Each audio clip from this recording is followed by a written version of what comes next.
Hello, it's another week of Business Live. Welcome to today's edition of Business Live with me, Pious Kojo Backah. In our headlines tonight, development economists commends President Akufo-Addo for terminating appointment of Minister of State at the Ministry of Finance, Charles Idubuahin, but says it is not enough to win the fight against corruption.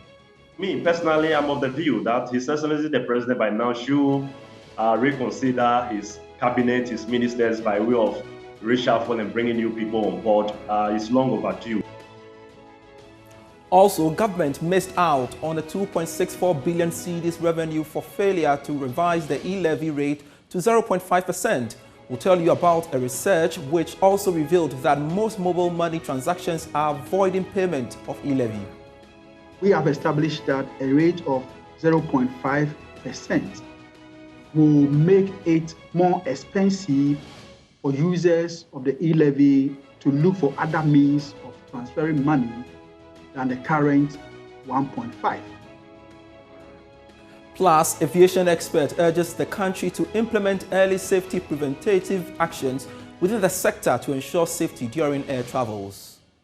Accidents are still occurring, and from a statistical perspective, the fact is that accidents will continue unless we take a different approach in solving and preventing. We've got details of these and many others lined up for you. Please stay.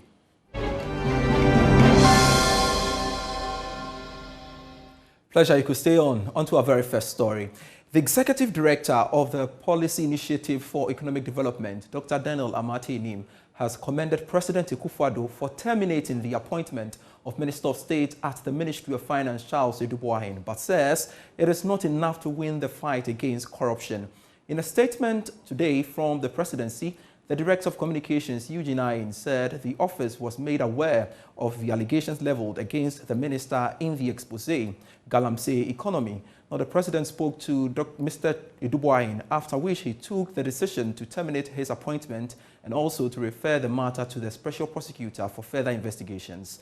In a third documentary by investigative journalist Anas Arimiyaw Anas, Mr. Idubuahin is said to have told the undercover investigators that Vice President Dr. Mahmoud Bawumia needs just $200,000 token as an appearance fee before meeting with supposed investors.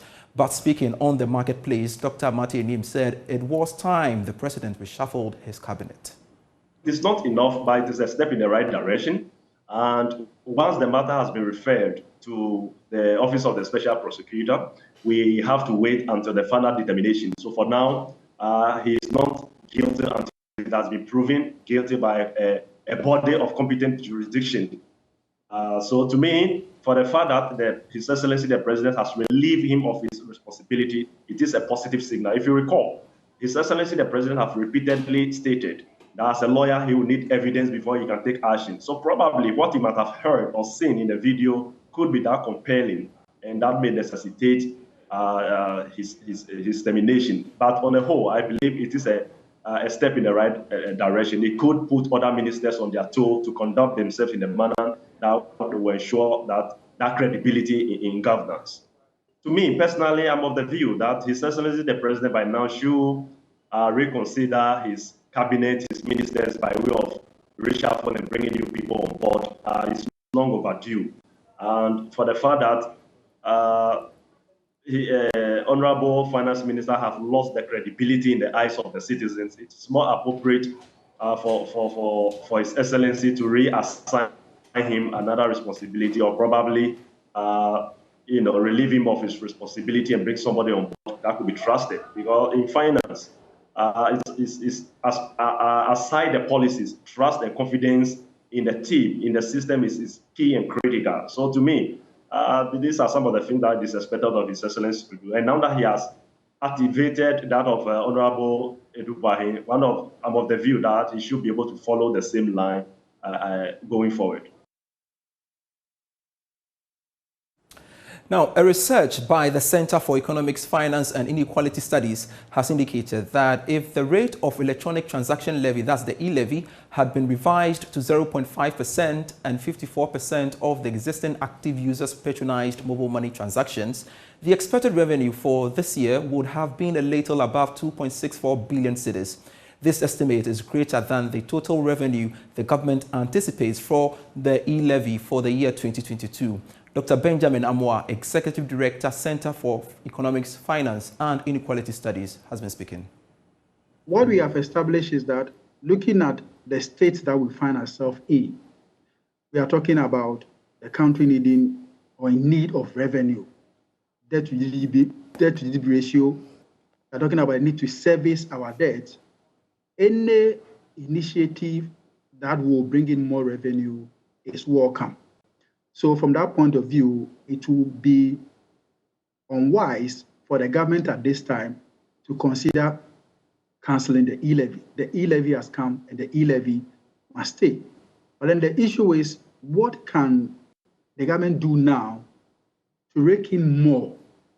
If you look at the abysmal performance of the e-levy so far, we have established that a rate of 0.5% will make it more expensive for users of the e-levy to look for other means of transferring money than the current 1.5. So 0.5% is better. It brings in more money, and it will also help the country to build on its digital economy agenda. The levy of 1.5% is expensive. If you look at what the telcos are charging, the telcos who are the innovators and the original owners of the product. And if you look at the state, that is just the geographical territorial body that the service is provided. And the state is charging 1.5. The state that should be socially oriented in terms of its service. And for this particular service, the state is rather charging more than what the private sector is charging. It goes against the everyday public service or goods that we buy in town, where in many instances, public service are cheaper than private sector. But this time around, it's reverse.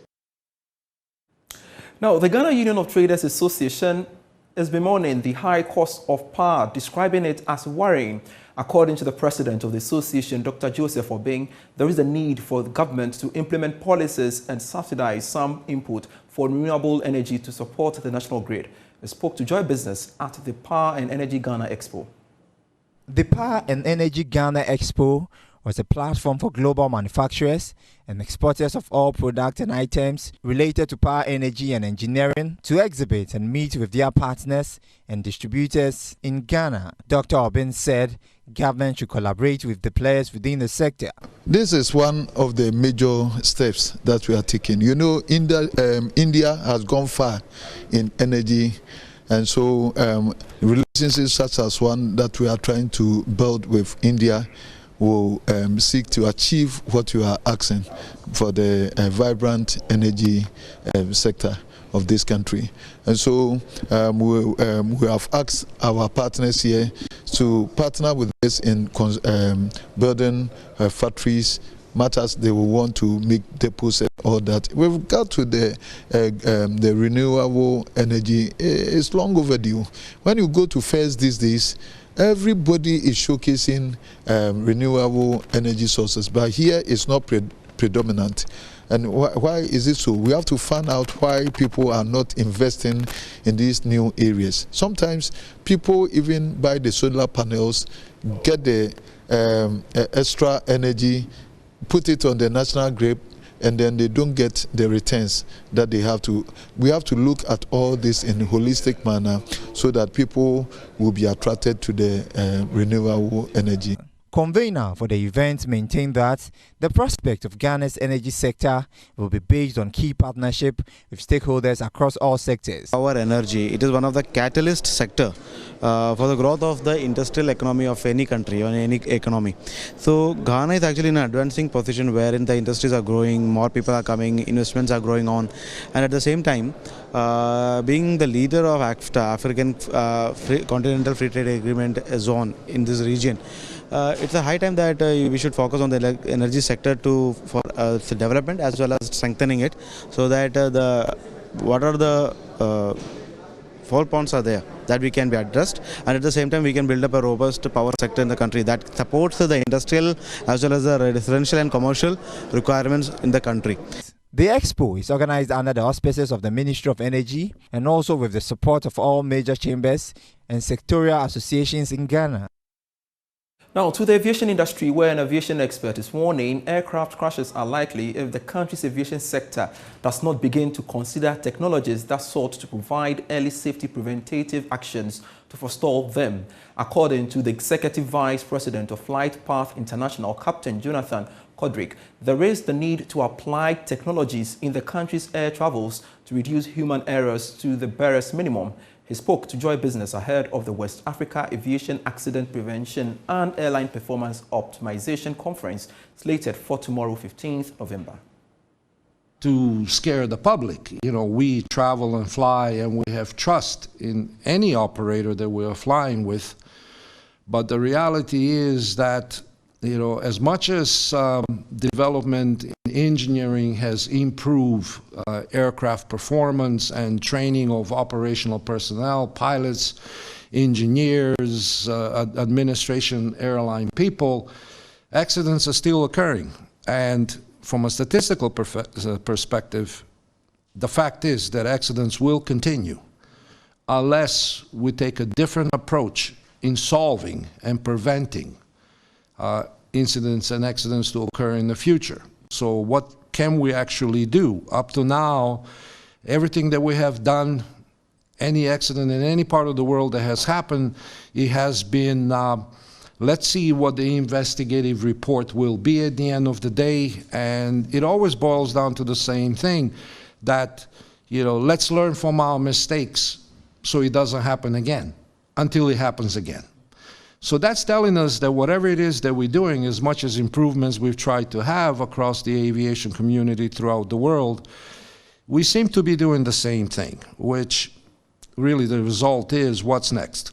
Technology is where the next level is. And this is where Star Navigation and Flight Path come into the equation of where we understand the causes of every incident and accident. Accidents don't just happen. We normally say they're planned, which means they're a series of events, but series of events that we have not been able to detect to this point in time. Everything has been after we create the mistakes, the errors, what can we learn? But not from a preventative measures. Can we actually see them? So this is where the technology comes in. Meanwhile, Senior Director, Investor Relations at Star Navigation Systems Group Limited, Hakmit Gill, highlighted the importance of artificial intelligence in providing a comprehensive monitoring system for air travel. I doubt that you can be anytime 100% safe, but can we get to the capability using artificial intelligence to get very close to that? Very, very probable. Now, one, I want to thank the Commissioner of AIB, the Accident and Incident Investigation Bureau, all right? He welcomed us up here very warmly. They've partnered up with us for this convention, so we feel really good about that.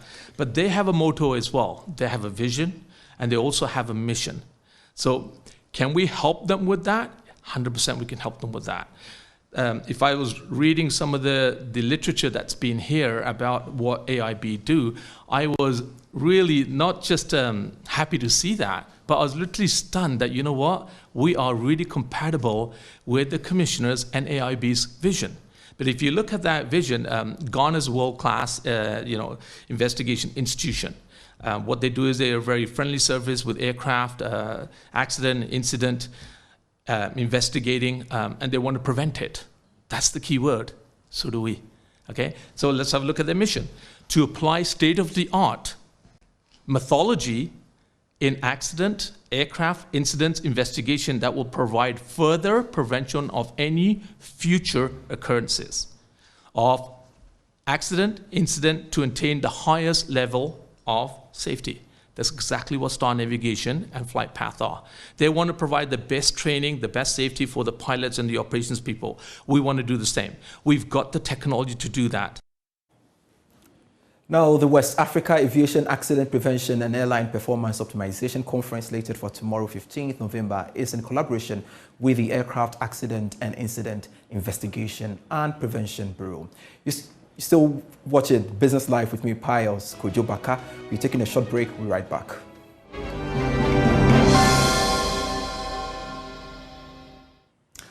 Hello, welcome back. This is still Business Life with me, Pious Kojo Backah. Let's touch on some agri-related stories. And the Minister for Food and Agriculture, Dr. Wuswifri Yakoto, has lost touch with reality. That's according to Chief Executive of the Chamber of Agribusiness, Anthony Morrison. Last Friday, a food market was opened at the Agri Ministry in Accra, where civil servants can buy foodstuffs directly from the ministry. Now, the move is aimed at mitigating the impact of rising food prices, but some have questioned this move by the Agri Minister. Now, it is against this backdrop that Mr. Morrison is alleging the ministry failed to undertake proper research before rolling out the initiative. I think the Ministry of Food and Agriculture is arrogating to itself other legislative functions that has been given to other agencies like Buffer Stock Company. And we also think that it is a market disruption concept, in that it does bring some kind of messed up system within the agriculture market system. And this will not augur well for the sector. Now, it is also our view that in the pricing, we don't know, for instance, if Ghana Standards Authority were actually consulted in the pricing, especially at the farm gate. And there are also some views or concerns as to which farms were selected for these purposes, which criteria were used in the selection of these farms, and several others, and it also behoves to also begin to look at is government or Ministry of Food and Agriculture moving away from their role of providing externalities of support for the industry. You want to also then finally ask MOFA, what are their indicators? We are seeing them looking at plantain. Ghana's food security challenges have nothing to do with plantain. It's as a result of, for instance, a research the Chamber has done shows clearly a family of 4 to 5 spends no less than 500 cedis a month on their vegetables. So we were actually expecting the Ministry of Food and Agriculture to start looking at probably if there is even a need for this, they were going to look at vegetables first. And most precisely, it shows that the minister is out of touch with the realities. The ministry is not getting its work done properly. Now, EcoBank Ghana says its financial literacy and inclusion program for women and youth in marginalized communities is to ensure sustainability in small businesses. According to Executive Director and Head of Consumer Banking, Dr. Edward Nate Boche, this will aid in addressing essential everyday money decisions such as bookkeeping, basic accounting to drive growth in local businesses. He spoke to Joy Business at the program held at the University of Professional Studies here in Accra.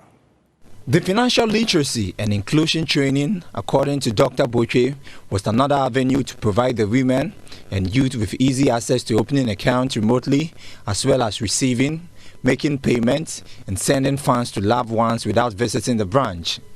It is not just what we do here this afternoon, but beyond this afternoon, the whole effort around how we continue to engage and then to attract. So there are lots of things that we are doing and have done. It is not a one-off event because the engagement continues.